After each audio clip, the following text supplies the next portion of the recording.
So என்ன பண்ணுறான் அப்படின்னா அதெல்லாம் ரெடி பண்ணியாச்சு. Then he lifted his helpless old mother to his back and started on his painful journey up the mountain. So இவன் எங்கே already இவங்க வீடு எங்கே இருக்குது அப்படின்னா foot of the mountain, so மலை அடிவாரத்தில் இருக்குதுன்னு பார்த்துட்டோம். இப்போ என்ன பண்ணுறான்னா அந்த அன்வைட்டன்ட் ரைஸ்லாம் எடுத்து அதெல்லாம் குக் பண்ணி கிளாத்லலாம் டைப் பண்ணி வச்சுட்டு தண்ணியெலாம் ரெடி பண்ணி வச்சுட்டா என்ன பண்ணுறான்னா ரொம்ப என்ன சொல்கிறது வாட் இஸ் தட் ரொம்ப அப்படியே கஷ்டத்தோட அவங்க அம்மாவை வந்துட்டு என்ன பண்ணுறான்னா அப்படியே தூக்குறான். தூக்கி பின்னாடி அந்த படத்தில் இருக்க அந்த பிக்சரில் இருக்க மாதிரி பின்னாடி வச்சுக்கிறான். எதை நோக்கி போகிறான் அப்படின்னா அந்த மவுண்டைன் நோக்கி போகிறான். The road was long and steep. அந்த ரோடு எப்படி இருந்துச்சு அப்படின்னா ரொம்ப சாய்வாக சரிவாக ரொம்ப லென்த்தியாக போயிட்டே இருந்துச்சு.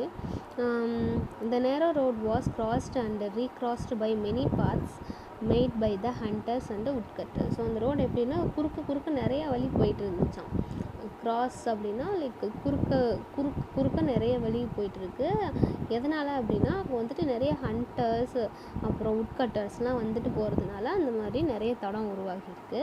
இன் some place they lost and confuses but he gave no heed. நிறைய இடத்துல வந்துட்டு அதுக்கப்புறம் எப்படி போகிறது என்ன பண்ணுறதுனே தெரியாமல் நின்றுருக்கான். பட் இருந்தாலுமே வந்துட்டு அவனோட முயற்சியை அவன் கைவிடல. One path or another it matter not. ஒரு வழியோ என்னமோ ஒன்று, எந்த வழியோ சரி நம்ம மேலே போகணும் அப்படின்றது தான் அவனுடைய தாட்டாக இருந்துச்சு.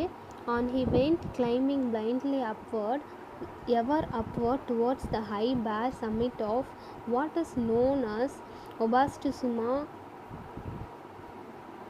த mountain of the avenging of the aged.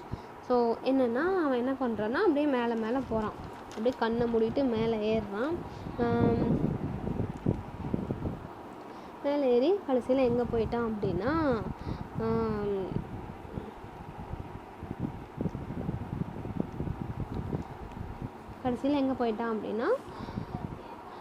உபாசுமா அப்படிங்கிற அந்த மவுண்டெயினுக்கு போயிட்டான். அந்த மவுண்டெயினில் என்ன பண்ணுவாங்க அப்படின்னா அந்த மாதிரி வயசானவங்கெல்லாம் இருந்தாங்கன்னா அவங்கள பார்த்துக்க முடியல அப்படின்னா அவங்கள கொண்டு போய் அங்கே விட்டுட்டு வந்துடுவாங்களாம். ஸோ அந்த மவுண்டெயினுக்கு அவன் போயிட்டான். And the eyes of the old mother were not so dim, but that they noted the reckless hastened from one path to another, and her loving heart grew anxious. அந்த அம்மாவோட அந்த மதரோட ஐஸ் வந்துட்டு எப்படி இருக்குன்னா டிம்மாலாம் ஆகலை, டல்லாலாம் ஆகலை. இப்பயுமே அவங்க நார்மலாக தான் இருக்காங்க. அவங்க வந்துட்டு எதை வாட்ச் பண்ணுறாங்க அப்படின்னா அவங்க பையன் ஒரு பிளேஸில் ஒரு வழியிலேருந்து இன்னொரு வழிக்கு மாறி போகிறத அவங்க பார்த்துட்டே இருக்காங்க. Her son did not know the mountain's many paths and his return might be one of danger, so she stretched forth her hand and snapping her twigs from the bushes as they passed, she quietly dropped a handful every few steps of the way, so that as they climbed the narrow path behind them was dotted at frequent intervals with tiny piles of twigs. So அந்த mother வந்துட்டு எப்படி யோசிக்கிறாங்கன்னா already இவன் இங்கே மேலே ஏறுறதுக்கே ரொம்ப சிரமப்பட்டு தான் ஏறுறான், வழி தெரியல, நிறைய வழி போயிட்டு வந்துட்டுருக்கு. ஸோ அதனால் இவங்க எப்படி யோசிக்கிறாங்கன்னா தன்னுடைய மகன் திரும்பி வரும்போது ரொம்ப கஷ்டப்படுவான், அவனுக்கு வழி தெரியாது, ஆபத்தாயிடும் அப்படின்ட்டு என்ன பண்ணுறாங்கன்னா அவனுக்கு பின்னாடி தானே உட்காந்துருக்காங்க. ஸோ அவங்க வந்துட்டு போகும்போது கையை நீட்டி என்ன பண்ணுறாங்கன்னா அங்கே வழியில் இருக்கக்கூடிய புதர்லேருந்து செடி குச்சி என்னெல்லாம் கிடைக்குதோ அதெல்லாம் பறிக்கிறாங்க. பறிச்சுட்டு என்ன பண்ணுறாங்க அப்படின்னா அவங்க மேலே ஏற ஒவ்வொரு இடத்துலையும் வந்துட்டு அதை போட்டுகிட்டே வராங்க. At lost the submit was reach. கடைசியில் வந்துட்டு அந்த மலை உச்சிக்கு அவங்க போயிடுறாங்க. Weary and heartsick, the youth gently released his burden and silently prepared a place of comfort and his last duty to the loved one. So போய் அந்த இடத்துக்கு ஃபைனலாக அந்த பிளேஸை ரீச் பண்ணியாச்சு. என்ன பண்ணுறான் அப்படின்னா, அப்படியே அமைதியாக அவனோட அம்மாவை இறக்கி வைக்கிறான். வச்சுட்டு அவங்களுக்கு தேவை எப்படி கம்ஃபர்டபுளாக அவங்க இருக்கிறதுக்கான இடம்லாம் பண்ணி கொடுக்குறான். ஸோ என்ன சொல்கிறாங்கன்னா, இதை last duty to the loved one, இதை கடைசி கடமையாக நினச்சி அவன் செய்கிறான். Gathering fallen pine needles, he had made a soft cushion and tenderly lifted his old mother on it. So அங்கே கிடக்கிற அந்த பைன், அந்த குச்சி, அந்த இலையெல்லாம் எடுத்து என்ன பண்ணுறான் அப்படின்னா, அவங்க அம்மாவுக்கு ஒரு குஷன் மாதிரி செஞ்சு கொடுக்குறான். அப்புறமா அதை அவங்கள தூக்கி அது மேலே உட்கார வைக்கிறோம். He wrapped her padded coat more closely about the stooping shoulders with tearful eyes and an aching heart he said farewell. So என்ன பண்ணுறான் அப்படின்னா, அவங்க அம்மாவோட அந்த கோட்லாம் வந்து நல்லா சுற்றி விட்டு அண்ட் அப்படியே ரொம்ப ஃபீல் பண்ணி கண்ணில் தண்ணியெலாம் வச்சுட்டு என்ன சொல்கிறான் அப்படின்னா, போயிட்டு வரேன் அப்படின்ற மாதிரி சொல்லிட்டு கிளம்புறான். The trembling mother's voice was full of unselfish love as he gave her last injection. Let not thine eyes be blinded, my son, she said. அப்படியே அம்மாவும் வந்துட்டு ரொம்ப அப்படியே ஒரு செல்ஃபிஷ்னஸ் இல்லாமல், அம்மாவோட லவ்வில் எப்போவுமே சுயநலம் இருக்காது இல்லையா? ஸோ அந்த மாதிரி தான் வந்துட்டு அப்படியே கண்ணில் தண்ணி வச்சுட்டு வாய்ஸ்லாம் அப்படியே நடுங்குது. என்ன சொல்கிறாங்க அந்த மதர் அப்படின்னா, நீ வந்துட்டு கண்ணை மூடிட்டு அப்படியே குருடு நாட்டம் நீ வந்துட்டு போகாத. The mountain road is full of dangers. Look carefully and follow the path which holds the piles of twigs. இந்த மவுண்டெயினோட ரோட்ஸ்லாம் வந்துட்டு ஃபுல்லாக டேஞ்சரஸ், பார்த்து போகணும்.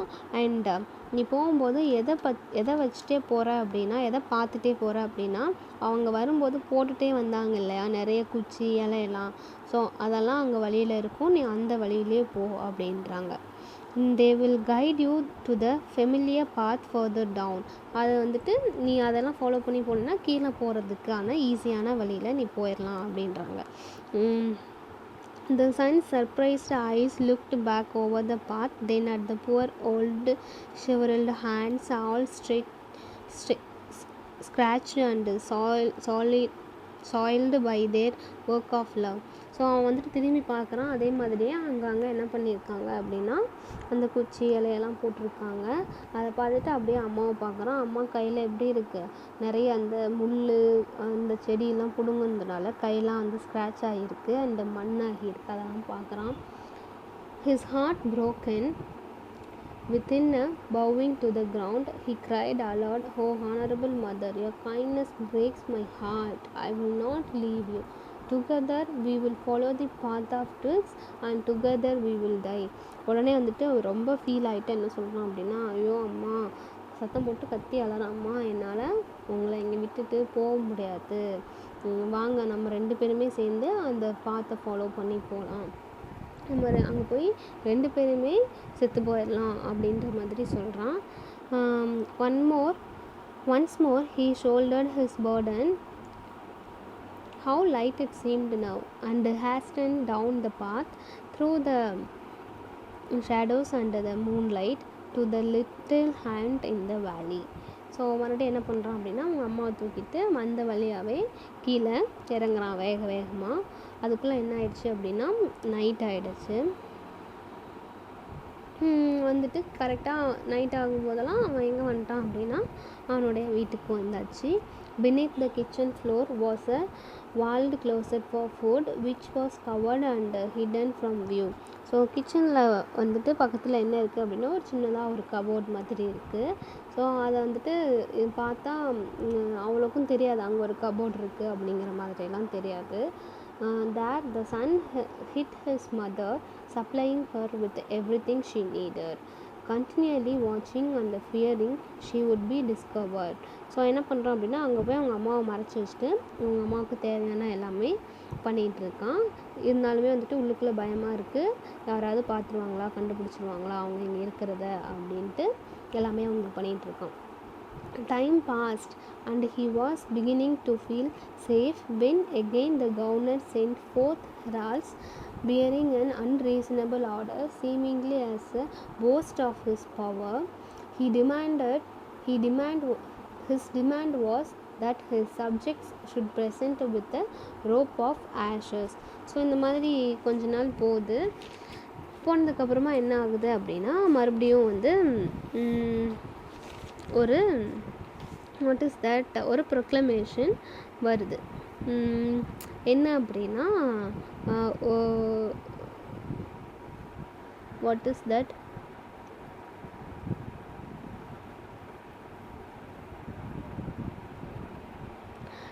என்ன அப்படின்னா என்ன ஆர்டர் அந்த கவர்னர் அந்த லீடர் போடுறாரு அப்படின்னா பீப்புள் எல்லாருமே அவருக்கு அந்த கவர்னருக்கு எதை கிஃப்ட் பண்ணணும் அப்படின்னா ஒரு ரோப் ஆஃப் ஆஷ், அதாவது சாம்பலில் செய்யப்பட்ட ஒரு கயிறை வந்து கொடுக்கணும் அப்படிங்கிறது. சாம்பலில் எப்படி கயிறு பண்ண முடியும், உதிர்ந்து போயிடும்ல, சாம்பல் பறந்துடும்ல.